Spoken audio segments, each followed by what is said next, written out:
What's the scariest thing you've ever experienced in your life? Story 1.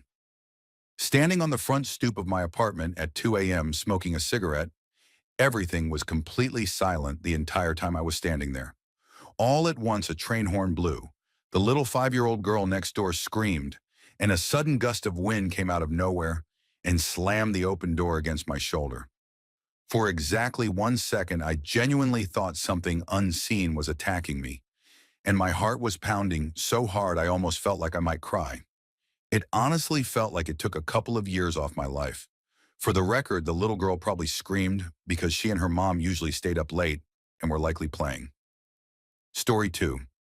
This happened a long time ago, about 25 years ago, when I had tree trimmers working at my house for 2 days and I was living alone at the time. I even set out some men's shoes on the porch, but after being around for 2 full days, it was probably obvious to anyone paying attention that I was a single woman. The night the crew finished, I was upstairs in bed late, around 1 a.m., with my car in the driveway and my bedroom light on, so it was clear someone was home.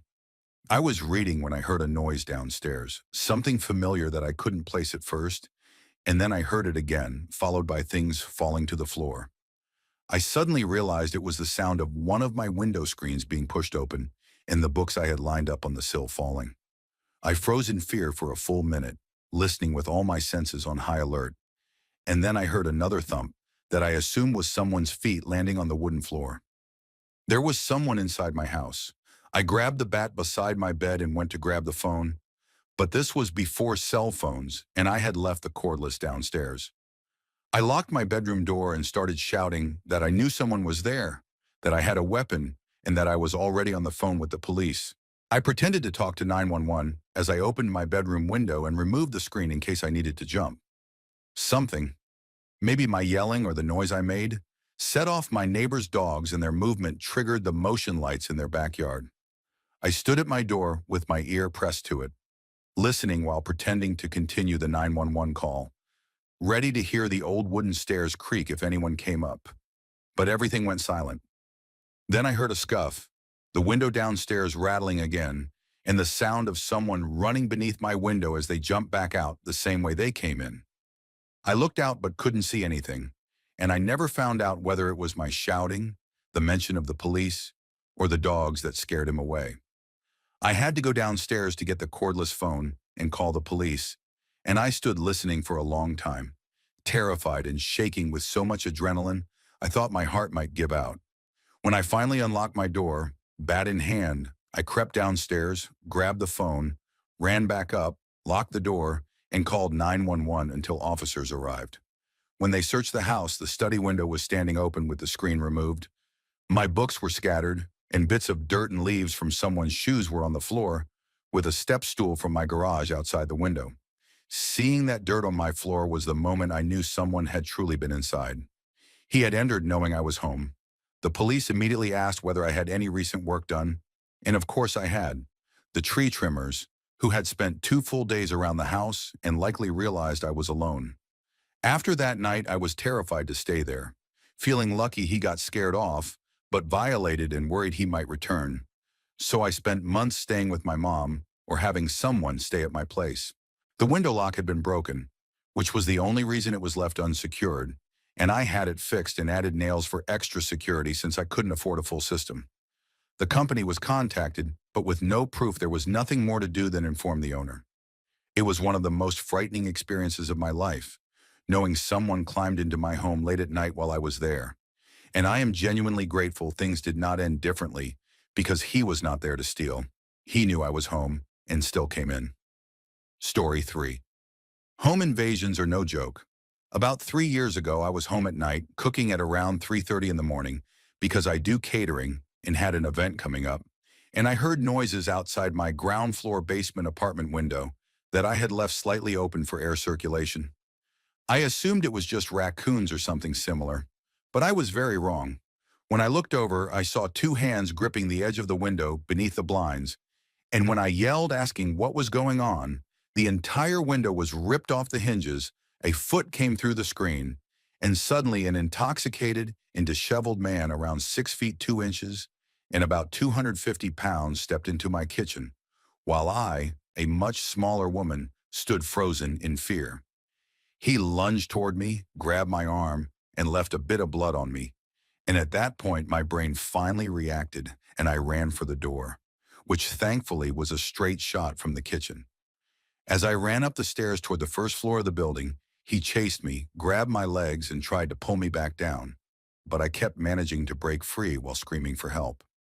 When I reached the first floor, the man who lived above me, who was in his mid-50s, opened his door and told me to come inside. And when I did, the intruder tried to force his way in and even fought the neighbor who had let me inside until the man finally managed to shut the door. The intruder then wandered to the parking lot of the mortuary next door and fell asleep in the bushes.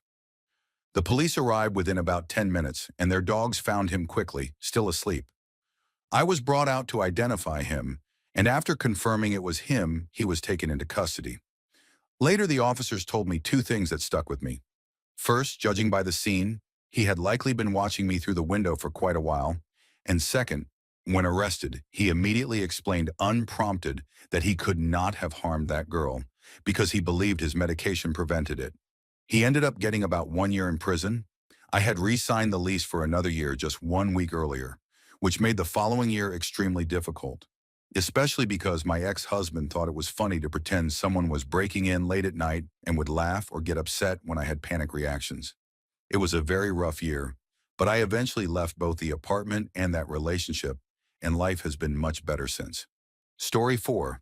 All right, I do not usually reply to things like this, but I have one. I was about 16 at the time, relaxing at home alone watching television in the dark with my bulldog named Harley. We were lying together on the couch, sharing snacks, when suddenly Harley stood up and slowly walked toward the hallway by the television, hunched over in full alert mode. I saw the hair on his back stand up, and at the same moment I felt chills run across my whole body as fear washed over me.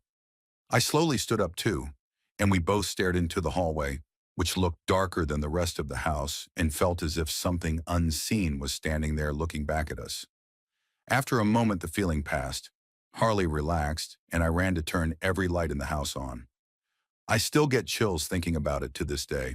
I used to pet Harley and wonder if he remembered that night the way I did, but he was such a cheerful, carefree dog that it probably never bothered him at all.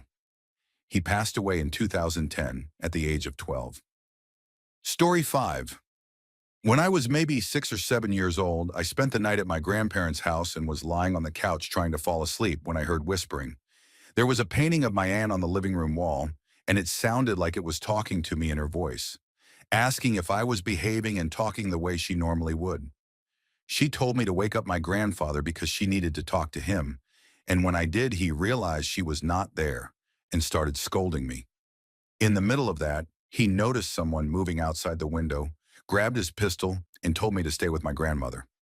A minute or two later, we heard a gunshot. There was a correctional facility for young adults about 20 miles away, and 3 individuals had escaped after harming a guard. They were sizing up the house to steal the truck and anything else they could, but my grandfather saw them first and ended up injuring one in the shoulder. I still have no idea why the painting sounded like it was talking to me, and my grandparents never experienced anything paranormal before or after that night. Story 6. My childhood home was genuinely unsettling. My sister often complained about seeing faces in the lights, and my brother, who was around 5 at the time, once ran into the house crying because he said a man hanging in the garage scared him even though nobody was there.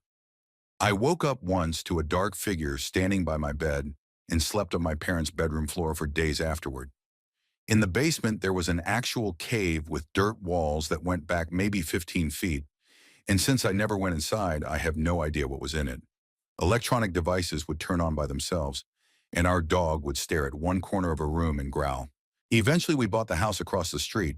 After the neighbors moved out, but before we moved in, we were still sleeping in the old house when, in the middle of the night, all the fire alarms suddenly went off.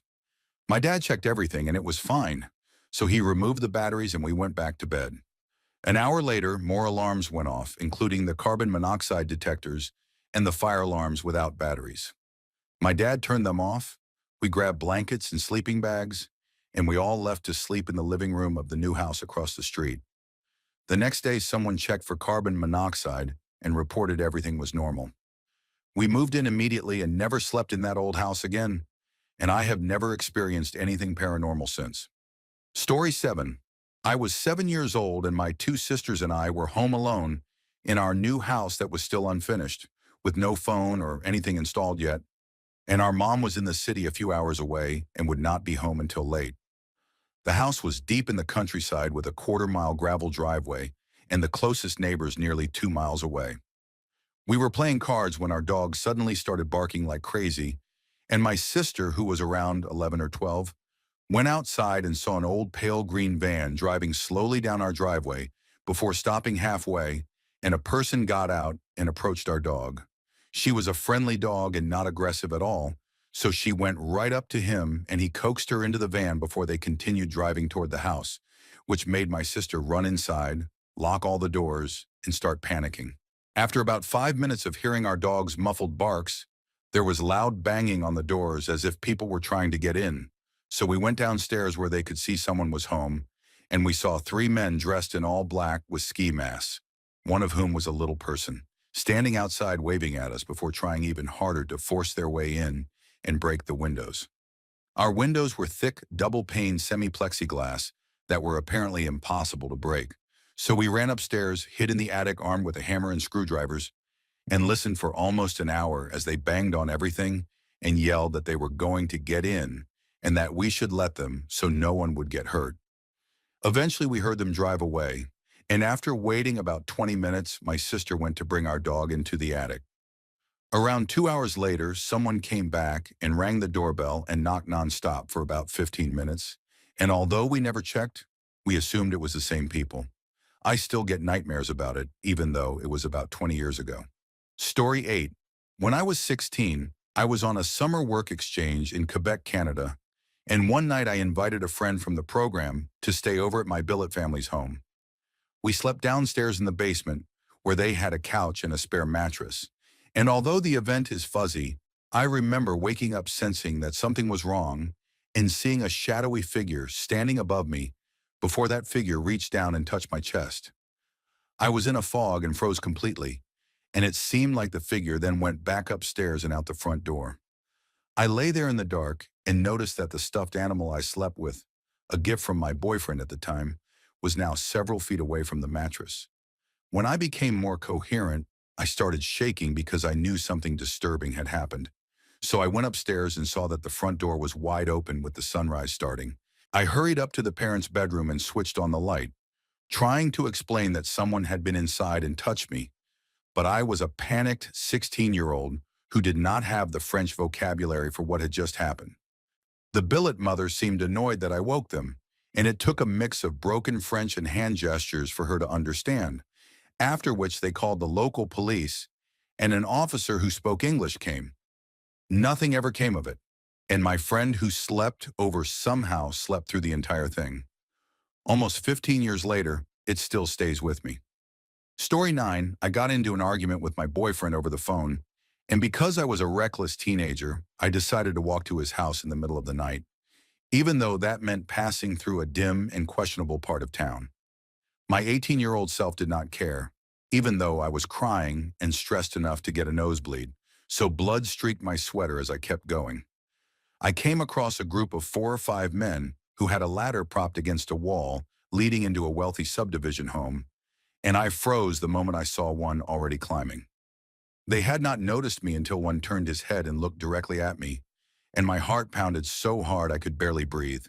He let out a startled yell, which drew the attention of the others, and they reacted with panic.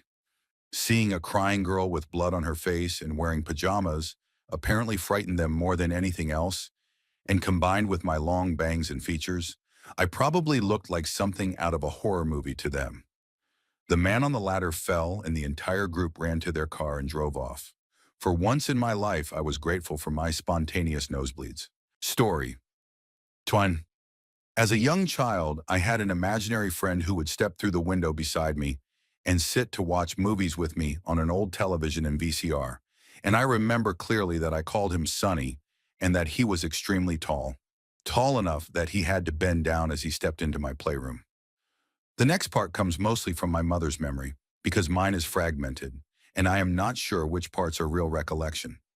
She told me that while she was going through a box of my father's belongings, she found a stack of pictures of his family and set them out for him to look at when he got home from work. I spent time with her while she sorted through them and stayed mostly quiet until we reached a picture of my grandfather on my father's side, who had passed away many years earlier in a tragic car accident involving a drunk driver. And I pointed to the picture and said that this was Sonny, the person who came through the window to watch movies with me. My mother explained that this was my grandfather and that his name was written clearly on the back, nothing like the name Sonny. Later, when my father came home and looked through the pictures, my mother told him what I had said, and he was shocked because although his father's given name was not Sonny, it was a nickname his coworkers had called him, one that I had no way of knowing. Combined with the tall, slender appearance and my recognizing the picture, my parents became convinced that my grandfather had been visiting me in spirit. The memories I do have are limited to his presence in that playroom, the name Sonny, and the image of a tall man climbing through the window. But I have little sense of when it began or ended, while my mother remembers clearly because it frightened her deeply. Story 11. It happened at my dad's house in Mexico, and at the time it was only me and my older brother at home because my dad was working and it was already nighttime. But we were used to that since we grew up hearing my dad's friends tell stories about a little girl who would supposedly stand in front of the restroom and not let them use it whenever they came over to have drinks. Though we always thought it was just a joke adults told to scare each other. That night I was lying on my back in my dad's room with the television on in the right corner and the bed pushed against the right wall, while the door was in the left corner facing me. And outside that door, there were about 5 feet leading to another small room with a doorway in the middle that opened into the rest of the house, which was not big at all. If you stepped into that little hallway and turned right, the restroom was immediately there. And from where I lay, I could clearly see the sink. And my brother, who was in the living room, could also see that same sink, even though we could not see each other at all. Every light in the house was off, with the only light coming from the television in my room and the one in the living room. As I was watching television, something white appeared in the corner of my left eye, and instinctively I turned my head. And that was when I saw the silhouette of a little girl standing directly in front of the sink, wearing what looked like a dress and appearing just a bit taller than the average sink she was standing by. As I looked at this figure, I was fully aware of what I was seeing, and after about 4 seconds I blinked and she vanished instantly. So I told myself it was just my mind playing tricks on me, like most of us do when something strange happens. A few minutes later, my brother came into the room and said, "Did you see that?" And I replied, "Did I see what?" Ari, because I was not sure what he meant, and although part of me wondered if he meant the little girl, it seemed too unbelievable to consider, so I dismissed the thought. He asked again, "You didn't see that?" And I repeated, "Did I see what?" And finally he said, "Did you see the little girl?" That was the moment we realized we had both seen the exact same childlike figure at the same time from 2 different parts of the house. Story 12. When I was 10 years old, I was home alone one night because my mom, who was divorced at the time, worked night shifts. And since this was in the late 1990s in a quiet town in Sweden, we did not really have the habit of locking the front door. I was lying in bed and had not fallen asleep yet when suddenly the front door opened and someone walked into the apartment. And it was far too early for my mom to be home, so I sat up quickly and could make out the shape of a very tall man standing in the kitchen just outside my room.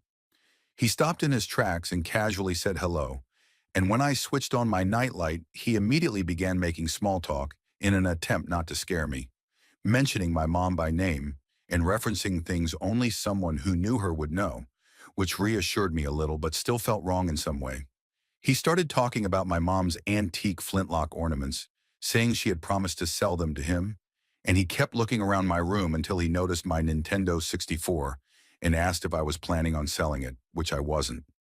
He said he had only come by because his mother had a stomach problem and needed to use our bathroom, and I just nodded and said, "Okay," because I did not know what else to do.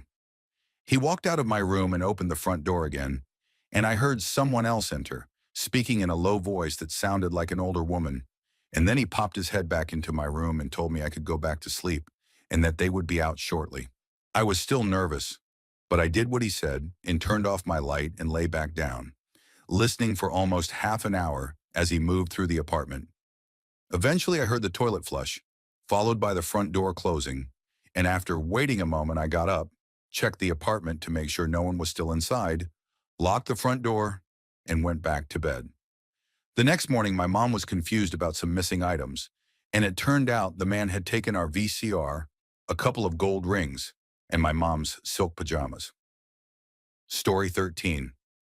Back in the 1980s, when I was growing up in suburban Chicago, my brother, some of our friends, and I got really into using a homemade Ouija board, even though our mom made it very clear she disapproved. But of course, that did not stop us at all. One afternoon, we were in my bedroom on the second floor, with the lights turned low, all of us getting ourselves worked up as we focused on the board and imagined the spirit world responding, when suddenly there was loud slamming on the bedroom window. Since we were on the second floor, it was not possible that some random person could have just walked up to the window, so we all turned at the same time and saw a frightening face pressed against the glass, staring straight at us. Within about 1 second, we all screamed and bolted downstairs in pure panic, and as we reached the bottom floor, the front door swung open and the same figure stepped into the house.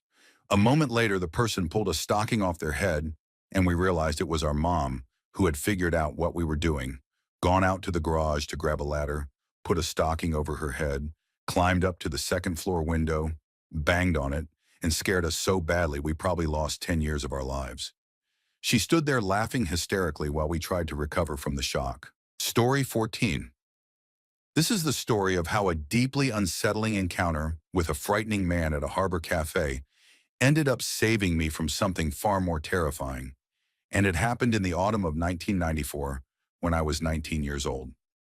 At the time, my dad had been working abroad for almost 6 months, and I was excitedly planning a surprise visit because he and I had always been incredibly close, especially since I was an only child and had lost my mother to cancer when I was still a baby.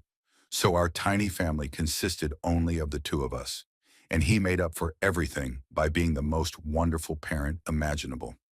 Now that I was older, I appreciated him even more and had already booked my ticket, ready to go and surprise him. I needed to take the ferry, though, and even though I had just gotten my driver's license, I felt extremely uneasy about driving my little car on board. So I decided not to bring a car at all and planned to rent one once I arrived. I was early and they had not started letting people board, so I decided to spend some time at a nearby cafe. Inside were many truck drivers, and I quickly realized I was the only woman there. And one man around 40 years old with pale blue eyes and tattoos all over kept staring at me openly. Feeling suddenly uncomfortable, I got up to leave, only for him to follow me out the door. And since this was before everyone had cell phones, I felt a rising fear as I tried to figure out what to do. I took out my ticket and pretended to study it to look busy, and he suddenly snatched it from my hand saying, "I'm on the same boat. I'll have hours of your company then. How lovely," in a tone that mixed forced friendliness with something darker beneath it. A heavy certainty hit me that if I boarded that ferry with this man, who now knew my booking details, I would be in real danger, though I could not explain why the feeling was so overwhelming. I made the decision on the spot not to get on the boat, and since the ticket was inexpensive, I planned to simply board the next ferry instead. I hid in the ladies' room until I knew the ferry had departed and then went to rebook. The story could have ended as nothing more than a disturbing encounter with a threatening stranger, but it didn't. My instinct had been completely right. That ferry was the MS Estonia, and the date was September 28, 1994, the night she tragically sank in the Baltic Sea, taking 852 lives and becoming the worst ferry catastrophe in Swedish history. I still recall that day with horror and cannot help wondering what would have happened if that man had not frightened me away, if I had ignored my instinct and boarded the ship instead of waiting for the next one. Would I have been among the survivors, or would my dad have seen my name on the list of lives lost in the Baltic Sea? Story 15. Now, I have always been the skeptic type who does not believe in ghosts, UFOs, or legendary creatures, and I prefer hard evidence and the scientific method over anything supernatural. But one night made me genuinely wonder. This was a few years before I left for college during one of those perfect summers when a group of my friends and I were extremely bored, so one of them suggested going ghost hunting. The place we chose was a hill called Bale Hill because everyone loves a good ghost story. Five of us piled into my old Chevy Cavalier and drove into the Pennsylvania countryside, joking and listening to music until we reached the hill, where darkness surrounded everything except a few distant farmhouses. We drove up the hill, made a quick turn at the top, and slowly went down a dirt road. About halfway down, I stopped the car because I noticed a strange old fence made of rotting wood that looked like something straight out of a horror film, and I was transfixed by it and by the suffocating darkness around us. As I stared, I heard a startled noise from the back seat, and suddenly my friends in the back began screaming at the top of their lungs, yelling to drive immediately. Without looking, I floored the car and sped away, assuming at first that they were playing a prank on me. But when I looked back, one of the girls was crying uncontrollably and insisted it was not a joke. Confused, I asked what they had seen. One said she first saw a light moving on the hilltop, another said it moved toward the car, and then the crying girl screamed that something white had crawled out from under the car. Another friend added that whatever it was moved extremely fast, almost like a spider, and the crying girl insisted it was wearing a dress. I drove as fast as I could out of the area, and even afterward they all swore they saw something skittering after us. Time passed, I left for school, and one weekend while visiting home, I told an old friend who loved local history about the experience. He immediately said, "Oh, Spook Hill! Your friend saw her." When I asked who, he told me that in the 1800s a woman had been killed in a carriage accident right by that fenced area, and though the passengers survived, the wagon wheels had taken her life.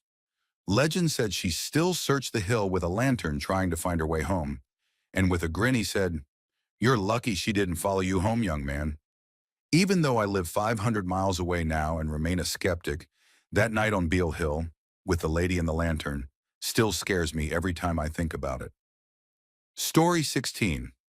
When I used to work moving furniture, I went to a two-story house that had been damaged in a fire, and although the fire had not destroyed the place, the elderly owner no longer stayed there. He must have owned a lot of pets, because there were leashes and the little bells used on cat collars scattered everywhere throughout the house. During breaks, my coworker, who we will call Bob, and I would joke around since no one else was there. In the middle of the living room, there was an old piano we would play with, but every time we touched it, the piano would play the exact same two notes repeatedly, and at first I assumed it was rodents, since there were droppings everywhere. But it was always the same two notes and always in response to us. Then more strange things started happening, like loud noises in empty rooms, even though only Bob and I were inside. Doors would slam shut directly in front of me when there was no wind and no open windows anywhere. Bells from the scattered collars would roll or be tossed across the room when I was alone. In the garage, a wooden board that was propping up the motor for the garage door suddenly snapped in the opposite direction and nearly hit Bob while we were moving boxes. More things happened that I cannot fully explain, but that is the general idea. I never believed in ghosts or anything supernatural because I always considered myself a person who needed scientific explanations. But after experiencing things like that, things I cannot logically account for, I admit that it changed my mind in ways I never expected. Story 17. 2 weeks ago, my mom and stepdad went away for a weekend trip, so I had the house entirely to myself with only my dog for company. It was a Saturday night and I got home from work at around 1 a.m., and since my dog needed to go outside, I grabbed a cigarette and stepped out into the backyard. I live out in the countryside, completely surrounded by woods, and even with the porch lights on it is pitch black because the trees swallow the light, making it impossible to see anything past a few feet. I had barely opened the back door when I heard the trees shifting, and at first I thought maybe the sprinklers were turning on. But after listening another few seconds, I realized the sound was coming from multiple spots, as if something very large was slowly moving through the brush. It sounded massive, easily the size of a bear, trudging heavily through the woods about 10 yards away from me. I live in a bayou-type area, about 20 minutes from Galveston, Texas, and I could not imagine any local animal that would sound like a giant creature pushing its way through the trees. Hoping it might just be a neighbor, I called out a nervous, "Who's there?" but received no answer. just the sound of branches snapping. Frozen in fear, I stood halfway out the door while my dog stared at me, and then toward the source of the noise, with equal confusion and worry. I called him back inside and ran upstairs to another door that also opens toward the backyard, hoping for a better vantage point and desperately searching for the source. Whether a mountain lion, a coyote, an alligator, anything. But I still saw nothing at all. I listened to this unseen creature circle toward the side of the house until I slammed the door shut and locked every door in the house. If anyone familiar with the Bay Area of Texas has any idea what kind of animal or phenomenon I heard, I would genuinely love to know, because that night left me shaken in a way I cannot forget. Story 18. This experience was not exactly paranormal, but it was frightening in a very real way. My friends and I were having a small farewell party for our German friend who was heading home, and around midnight my friend John suggested that we all take a late-night walk to a nearby bridge about 2 or 3 miles away. The only people who agreed were me, Mac, and Drew, and all three of them were athletic soccer players in great shape, which becomes important later. We had walked about a mile when a car approached, so we stepped off to the side of the road, but instead of passing, the driver slowed down and stopped a few hundred feet away with the engine still running. He got out and yelled accusingly, asking why we had made an obscene gesture at him, even though we hadn't, and he began walking toward us in a way that felt threatening. John suddenly yelled, "Run!" And he, Mac, and Drew bolted at full speed down the road, leaving me to keep up for only a few seconds before I slowed to a jog. I hoped it was some kind of prank, but the terrifying part was that the man did not get back in his car for a long moment. I couldn't see him clearly in the darkness, but I could see the unmoving taillights, and once the car finally drove off, I started walking again. My friends were far ahead by then, and every time a car passed, I dove into the bushes just in case. Eventually, I heard John calling my name, and his sister drove up to pick us all up after he called her and explained the situation. The only bright side was that my slow-running pace accidentally made me look brave, since my friends thought I had not been scared at all. Story 19. I think the scariest moment for me was when I must have somehow angered something in our house without realizing it. It was early in the morning, and I was rushing around like usual because I am notoriously late for everything, including high school. I was going up and down the stairs repeatedly in a frantic, disorganized way when suddenly the hallway felt wrong.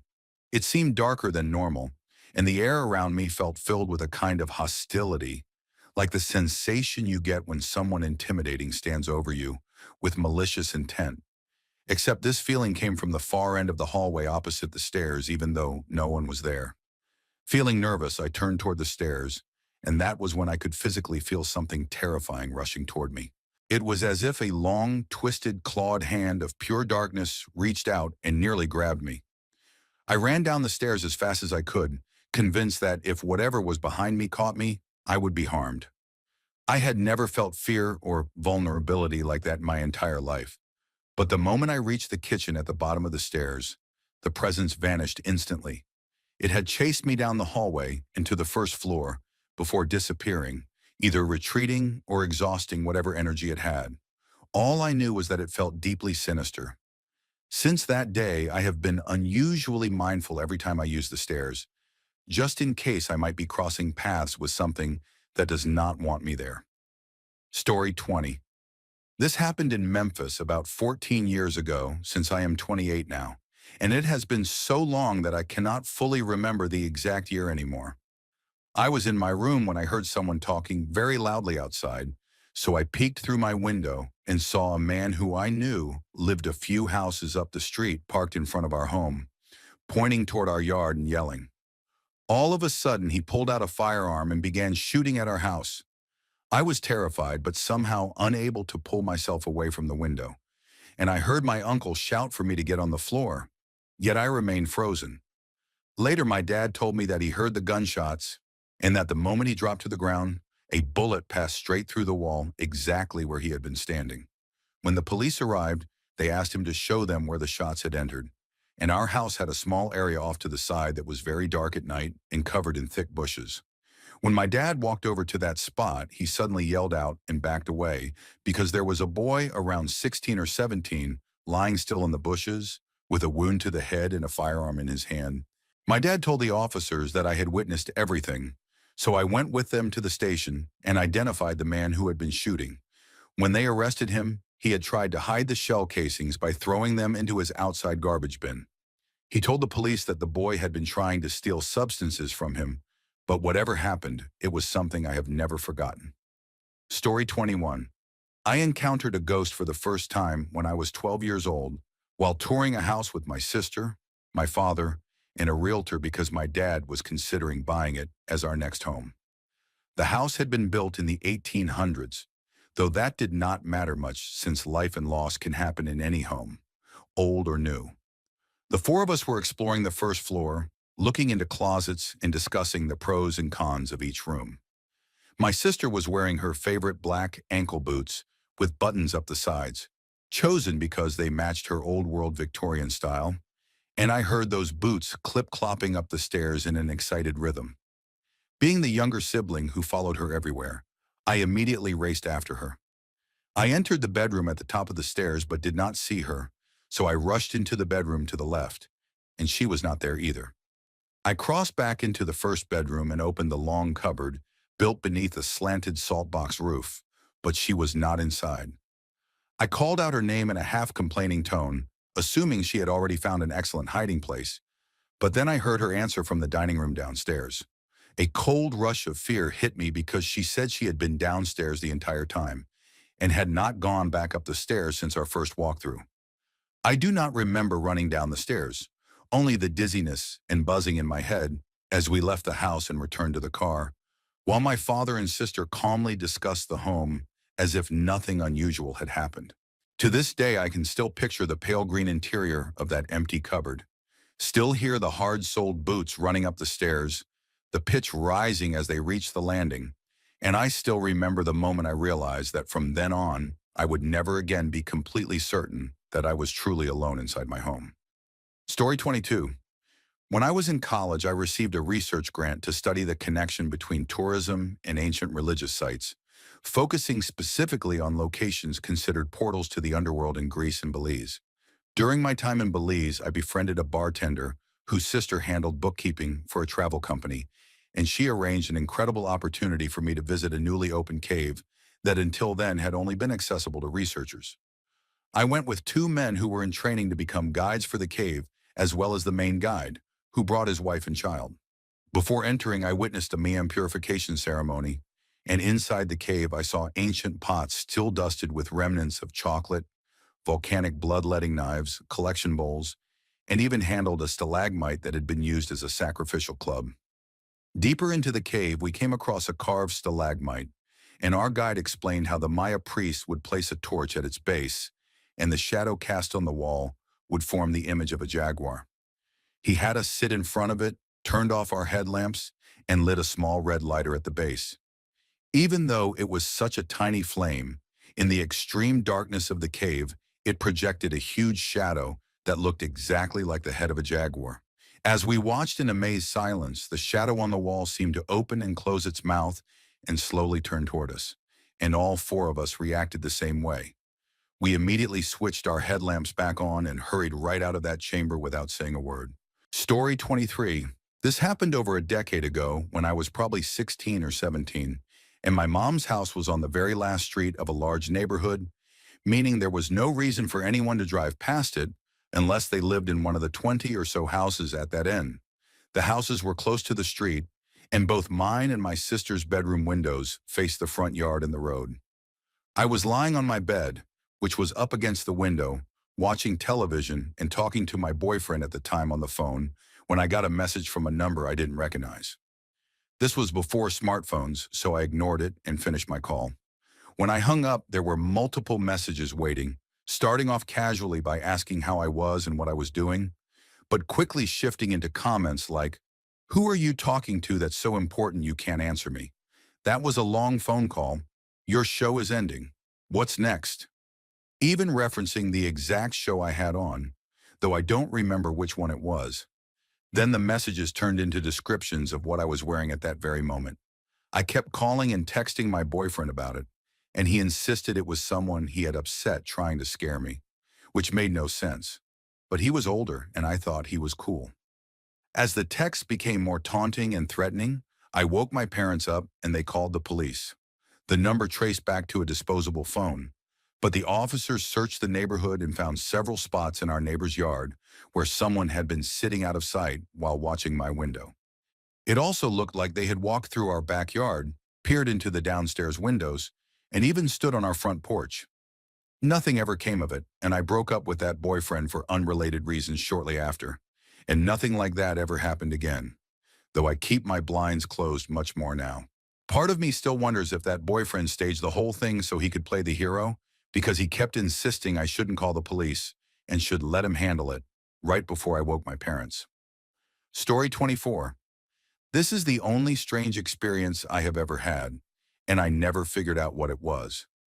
My girlfriend at the time and I decided on a whim to drive to Half Moon Bay Beach one night after getting food, and since we were unprepared and did not bring a flashlight, we had to cross a large open field in the dark with only the moonlight to guide us.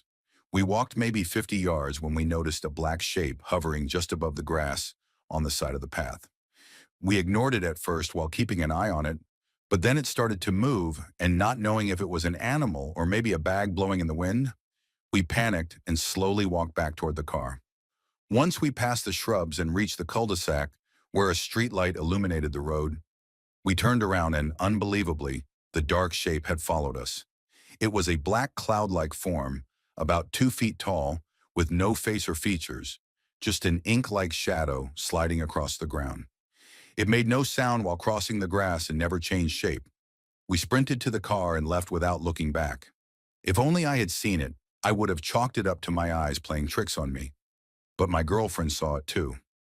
I asked my grandmother later, and she told me that in her folklore, such shapes were water spirits of people who had drowned returning to land. I don't know what it was, and I'm not superstitious or religious, but I have always wondered. If I saw it again now, I think I would be less afraid and more curious about what exactly it could have been. Story 25. As a teenager, I worked as a janitor at one of the oldest theaters on the East Coast, a building with 4 floors connected by strange hallways and staircases, and a dark basement full of tunnels leading to nearby buildings. There were 4 pianos in the theater, one in the unused attic, one in the ballroom on the 4th floor, a large grand piano locked in a storage case on stage, and another directly beneath the stage. I often worked alone around midnight or 1 a.m. after shows ended, and without fail I would hear what sounded like footsteps climbing one of the staircases, even though no one else was in the building. The pianos sometimes played notes on their own, even though they were not player pianos, and on a few occasions I heard distinct flute practice echoing through empty halls. On the 2nd floor there were portraits that already looked eerie because the eyes seemed to follow you. And one night at around 1:30 a.m., while I was vacuuming the audience seating area, I noticed movement near the ghost light. Standing beside it was a woman dressed in clothing that looked like it was from the late 1800s. I turned off the vacuum and asked if she needed help, but she only smiled and shook her head. I thought maybe she was part of the show running that week, so I continued vacuuming. But after a moment I looked up again, and she was at the edge of the stage spinning, her dress fanning out as she danced. I asked again if she needed anyone, and again she shook her head and smiled. I went back to vacuuming and then heard a soft voice say, "Thank you, it looks so nice." But when I looked up, she was gone. She had vanished in the seconds I looked away. The next evening, I heard a loud thump from the 2nd floor and found that a large frame photograph had fallen. The nail had come out of the plaster. It was an old family portrait of the man who built the theater and his wife, and I recognized her instantly as the woman I had seen dancing on stage the night before. I later learned that the production running at the time did not include any period costumes. I told my manager, and she said I had met the wife of the man who built the theater. I do not claim to believe in ghosts, but I truly cannot explain what happened. Other times when I went to the basement for supplies, I heard people running through those pitch-black tunnels, even though there were no lights and I never saw any flashlights. That place left a deep mark on me during high school, and I have never experienced anything like it since. Story 26. This happened about 3 years ago when my husband and I went out on a double date with my sister and the boyfriend she had been with for several months. She lives in Los Angeles, and when they flew up to visit, we took them into Seattle for the day. We had been out for hours and were walking back toward the ferry because it was getting really late. While we were walking, two men suddenly jumped in front of us with knives in their hands, and one of them said they needed our phones and money.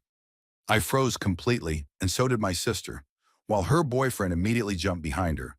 But my husband grabbed my arm, pulled me behind him, and told the man to get away as he pulled out his gun.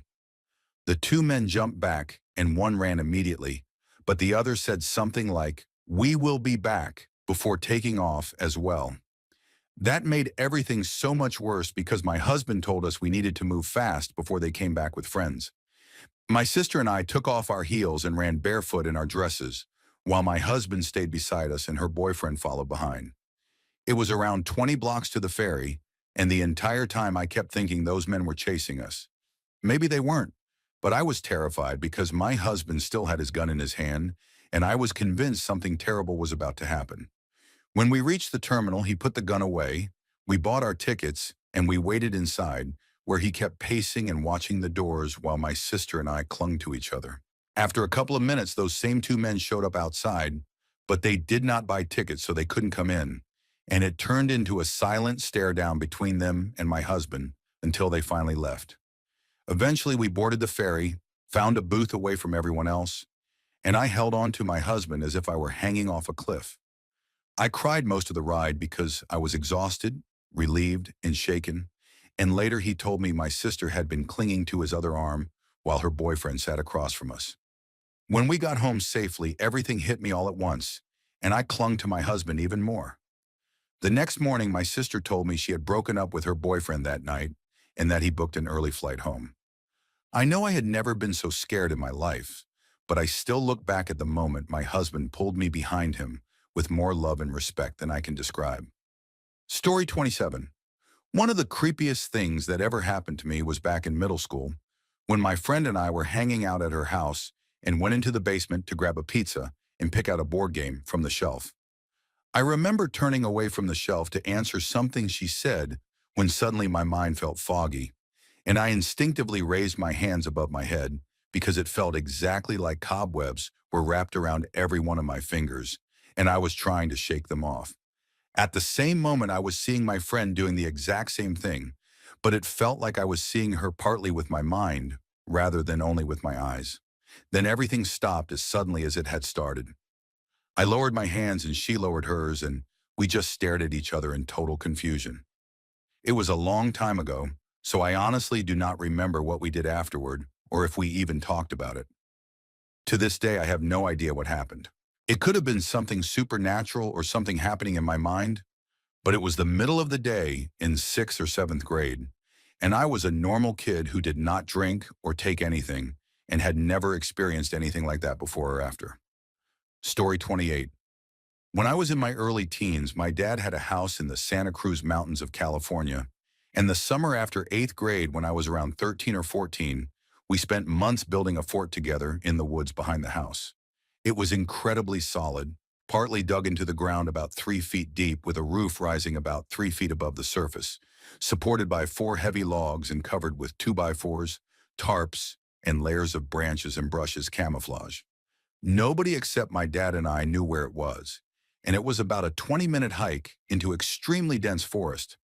After working on it all summer, I asked if I could spend the night out there alone, and he agreed. That night I brought my sleeping bag, snacks, water, a pocket knife, and a walking stick that doubled as a spear. I called him at about 9 p.m. to say I was settled. Around 10 p.m., I started hearing footsteps outside, heavier than even my dad's, and he was easily over 250 pounds. The footsteps circled the fort, accompanied by a deep exhaling sound. After about 30 minutes of this, whatever it was started throwing rocks that bounced off the slanted roof. At first they were small like pebbles, but they gradually became larger until they were the size of fists by around 3 in the morning. I sat behind the door gripping my walking stick and keeping my pocket knife open beside me, too terrified to even blink. Eventually, whatever it was began moving away, breaking thick branches as it went, and then let out a deep growl that still chills me when I think about it. In the morning, I examined everything around the fort and found the rocks, ranging from tiny to the size of a large man's fist, and I noticed the broken branches were all more than 7 feet off the ground and about 3 inches thick, many of them still green, which meant something incredibly strong had snapped them. When I returned to my dad's house, I asked if he had come out during the night to check on me, and he said no without hesitation. I trusted him completely, and to this day I do not know what was out there or what was circling my fort for hours that night. Story 29. I worked at a restaurant when I was 16 and was taking the trash out to the dumpster behind the building one night. The restaurant sat in front of another business that had closed permanently, so behind us was nothing but a large empty parking lot. I rolled the trash can out, and a random man suddenly walked up and launched into an extremely detailed explanation about his big rig breaking down on the other side of town and how he desperately needed a ride to get to it. What struck me immediately was how he was dressed. It was the middle of summer, well above 80 degrees, and he was wearing a heavy black overcoat and leather gloves. The gloves especially made something in my mind scream that something was wrong. He kept insisting I drive him somewhere, but I said no, and he just stood there staring at me. At that moment, a co-worker stepped out the back door for a smoke break, saw us, and asked if everything was okay. The strange man wandered off, and I warned everyone to be careful because there was a suspicious guy hanging around the back. Fast forward about 4 years. I was back home from college and stopped for gas in a small town one evening while my girlfriend waited in the car. As I walked from the pumps toward the store to pay, the exact same man approached me, wearing the same coat, the same gloves, the same unnerving expression. He started repeating the exact same story about a broken truck and needing a ride. 3/4 of the way through, I cut him off and told him I remembered him from the restaurant parking lot. He immediately looked nervous and insisted he had never been to that town and that I must be confusing him with someone else. I kept walking to get away and told him I was calling the police. When I came back out, he had vanished. My girlfriend saw the whole thing and was visibly shaken because she had heard me tell the story before and instantly recognized him too. She said he rushed behind the gas station right after we finished talking. I drove around back, but he had completely disappeared. To this day, I still get chills thinking about him and the overwhelming feeling that something was deeply wrong. I sincerely hope he never harmed anyone. Story 30. This happened when I was 6 years old and left me depressed for years afterward. It was summer and I was outside playing with our family dog. She was not the brightest, and neither was I at that age, and for some reason I decided to take off her shock collar. The moment I did, she bolted into the ravine and woods behind our house. Realizing my mistake, I chased after her. After about 10 minutes of running downhill and deeper into the trees, I reached a clearing. She was across from me on the other side, and when I stepped to the edge of the open area, all I could hear was an intense buzzing. All around me were about 20 raccoons, dead and impaled on wooden stakes. Mosquitoes and flies were everywhere, swarming me as I stood in the middle of a drawn circle in the still damp mud. My dog looked back at me and then ran off again. I was so petrified I could not scream or cry. I simply turned around and walked home. I had welts all over my arms from insect bites, but barely noticed them. I remember wearing a Chicago Bulls kids jersey with the number 23 on it. When I told my mom, she brushed it off as a story and told me not to play in the woods alone and that the dog would come back. I did not even try to convince her. I just felt like everything had been a strange dream. Months later, I returned to the spot.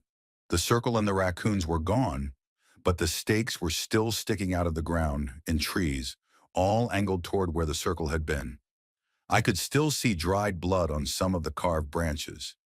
I suspected the neighbor kids across the ravine, the same ones who used to destroy our forts and nail dolls to trees by their glass eyes, and I like to believe it was them. But at that age, I do not think they had the strength or willingness to kill 20 raccoons and impale them like that. I still have no explanation for what I saw. Story 31. This happened just earlier tonight. For context, I am from Oregon and currently staying at my grandmother's place in Arizona. I was on the phone with my mom back home while walking around the neighborhood at about 11 p.m. As I was talking to her, I noticed a man standing in the middle of the road about 20 feet from me. It would be unsettling for anyone, but something about him felt instantly wrong.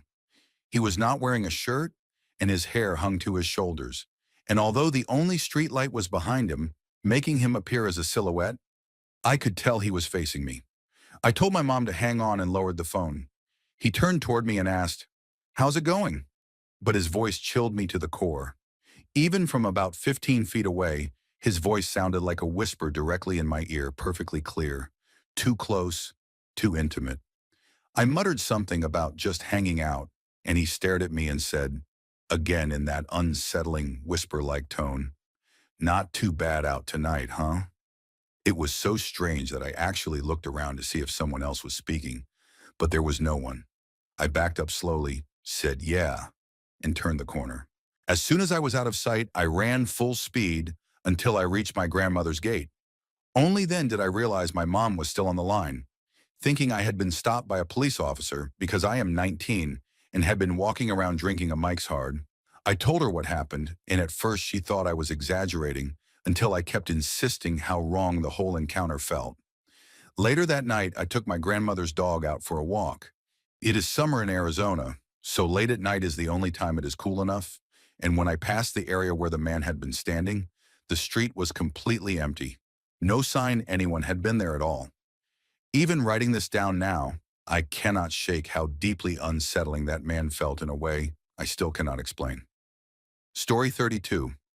This happened about 16 years ago to me and two friends in my hometown. And although the story is long and my writing is not perfect, I have never forgotten a moment of it. We had spent the entire day driving around, listening to music, and smoking cigarettes, trying to enjoy the final day of summer before school started. Near dusk, we stopped at a cemetery where we often hung out because there was not much else to do. We parked the car and walked around talking when I noticed someone kneeling at a gravestone. It immediately struck me as odd because there were no other vehicles nearby, and most people who visited graves usually parked closer rather than walking across the entire property. The person was dressed entirely in black, every piece of clothing the same shade, and their posture looked strange, almost crumpled, and unnaturally tall even though they were bent down. One of my friends, who I will call Friend One, did not seem bothered and assumed it was just a goth kid being dramatic. His eyesight was not great, which might explain why he was not unsettled yet. He even shouted something jokingly about the mall being open. But then the figure stood up. It was too tall, too dark, and something about it felt completely wrong. None of us spoke or moved. The world around us suddenly felt silent, though it might have been my mind blocking everything out except that figure. There was still enough light to see clearly, but for some reason I could not focus my eyes on it no matter how hard I tried, right until the moment I saw it open its mouth and scream. I did not hear anything in real sound, only in my mind. That was enough for all of us to bolt. We sprinted back to the car in total panic. Once inside, as scared as I was, I tried to convince myself we had misinterpreted everything. There had to be a normal explanation. I insisted on going back. Friend One agreed, wanting to prove it was nothing so we could laugh about it later. Friend Two refused, saying we needed to leave immediately, but she eventually followed because she did not want to wait alone in the car. She always carried a digital camcorder for recording concerts and our usual antics, so we brought it along hoping to capture whatever this was. As we approached the spot again, my fear had eased slightly because I was sure we were about to expose the misunderstanding. But when we reached the exact place where we had been standing before, the figure was still there, still unnaturally tall, still too dark, and a little closer than before. Terrified, we filmed for about 30 seconds before backing away and running to the car again. We sped to a nearby gas station and reviewed the footage. We saw everything: the gravestones, the trees, the space we had been staring at, but not the figure. Just 30 seconds of normal scenery. That was the most unsettling part. All three of us had seen the same thing, but the camera had captured nothing. We immediately called another friend, and without talking among ourselves first, told him each of our individual accounts. They matched. As the years passed, the three of us drifted apart. I lost contact with Friend Two entirely, but occasionally in my 20s, I ran into Friend One at bars or shows, and we would briefly talk about that night. It always comforted me to know I was not the only one who had seen something impossible. I still revisit that cemetery whenever I'm home. I have experienced strange things in my life, but I hope that remains the most unexplainable moment.